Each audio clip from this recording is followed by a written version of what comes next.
बहुत सारे बच्चों को ये मसला आ रहा है कि समझ ही नहीं आ रहा पैथोफिजियोलॉजी किस तरह से पढ़नी है। अगर आप BSc second year Pakistan students हैं और आप इस सब्जेक्ट में डिस्टिंक्शन लेना चाहते हैं तो ये वीडियो आपके लिए, आपने इसे एंड तक ज़रूर देखना है। तो हम इसमें पहले बात करेंगे कि इसका एवैल्यूएशन क्राइटेरिया कितना है, इसको आपने स्टडी किस तरह करना है, और लास्ट पे हम इसमें बात करेंगे वो टिप की कि आपको अगर डिस्टिंक्शन लेनी है तो आपने इसको किस तरह से स्टडी करना है। सबसे पहले बात करते हैं, आपके सामने एवैल्यूएशन क्राइटेरिया आ रहा होगा स्क्रीन में। इसमें टेस्ट्स हैं, ग्रुप प्रेजेंटेशंस हैं, लैब परफॉर्मेंसेस हैं, फाइनल्स हैं। आपने इनकी परसेंटेज के अकॉर्डिंगली इनको टाइम देना है और उसके अकॉर्डिंगली आपने सब्जेक्ट को प्रिपेयर करना है। अब हम आते हैं इस वीडियो के मेन पर्पज़ की तरफ कि हाउ टू स्टडी। तो इसमें हम थोड़ा डिटेल में बात करेंगे कि इसको किस तरह से स्टडी करना है। फर्स्ट वन क्या है, आपने समझ लेना है कि जब भी आप किसी डिजीज़ की पैथ पढ़ने जा रहे हो ना, कि इसमें क्या हुआ, तो आपने पहले उस सिस्टम को निकालना जिससे वो डिजीज़ से रिलेटेड है।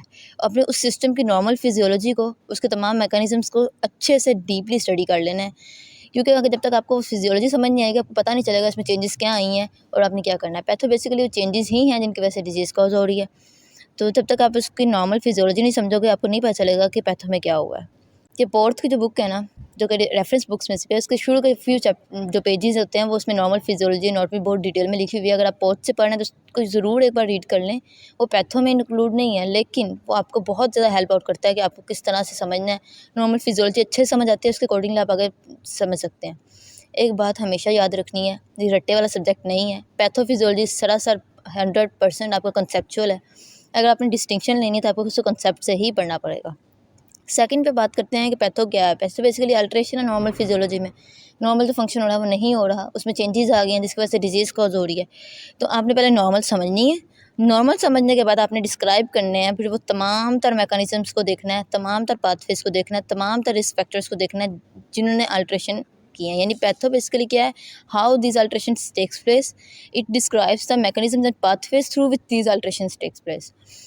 तो जैसे कि आप पहले पढ़ लोगे, एएचएन में बताया था रिस्क फैक्टर कॉजेज़ क्या होते हैं। तो कॉजेज़ और रिस्क फैक्टर्स आपने देख लिए। पैथो में आपने पढ़ना है कि ये कॉजेज़ किस तरह से ये डिजीज़ कॉज कर रहे हैं, क्या चेंजेस ला रहे हैं, रिस्क फैक्टर किस तरह से डिजीज़ कॉज कर रहे हैं और इसको वर्स कर रहे हैं, ट्रिगर कर रहे हैं। ये सारी चीज़ें आपने पढ़नी है पैथो में। ये किस तरह से, ये जो क्वेश्चन है ना, इसका आंसर देगी पैथोफिजियोलॉजी। सो इसको आपने डीपली पढ़ना है। इसमें आपने पैथो में साइंस सिम्टम इन्वॉल्व नहीं होते, पैथो में डायग्नोस्टिक क्राइटेरिया वगैरह ये चीज़ें नहीं होती। अब मेनली यही होता है किस तरह से ये हुआ है। तो किस तरह से को जवाब देने के लिए आपको बहुत कंसेप्चुअल होना पड़ेगा, बहुत डिटेल में पढ़ना पड़ेगा और बहुत डीपली पढ़ना पड़ेगा आपको। अब हम आते हैं कि इस पैथोफिजियोलॉजी में अगर डिस्टिंक्शन लेनी है यूएचएस में तो किस तरह से लें। तो पहली बात तो ये है कि इस सब्जेक्ट में डिस्टिंक्शन वही ले सकता है जिसको सही से कॉन्सेप्ट्स बिल्ड हो, सही से रट्टा सिस्टम से आप इसको याद कर सकते हो, दोबारा याद कर सकते हो, तीसरी बार भी याद कर सकते हो, लेकिन इसको डिस्टिंक्शन के लेवल तक यानी 85% तक आप इसको नहीं लेके जा सकते। अगर आपने डिस्टिंक्शन लेनी है तो पहले क्या करना है, अपने बुक पे जितनी अल्ट्रेशन लिखी हुई है, जितनी पैथो लिखी हुई है, आपने सारी वो स्टडी करनी है। पैथोफिजियोलॉजी आपने स्टडी कर ली, उसमें मेन की वर्ड्स उठाएं और उसके खुद एक समरी बना लें। वो समरी पैराग्राफ के फॉर्म में हो सकती है, ये शॉर्ट बिल्कुल एरोस लगा कर लें कि ये हुआ, ये हुआ, ये हुआ, ये रिस्पेक्टेड आया, ये कॉजेज़ आए, इसने इसको ट्रिगर किया, अब ये हो गया, ये चेंजेस इसमें आई। तो आपने ये सारी देख लेनी होती है, ठीक है। आपने अपनी बना ली, मेन कीवर्ड्स पे एक समरी बना ली। उससे क्या होगा, वो खुद आपने बनाई होगी। एक तो वो आपको याद रहेगी, आपके अपने कॉन्सेप्ट्स होंगे। सेकेंडली ये कि उसका आप जब दोबारा रिवाइज़ करेंगे तो आपका टाइम बच जाएगा।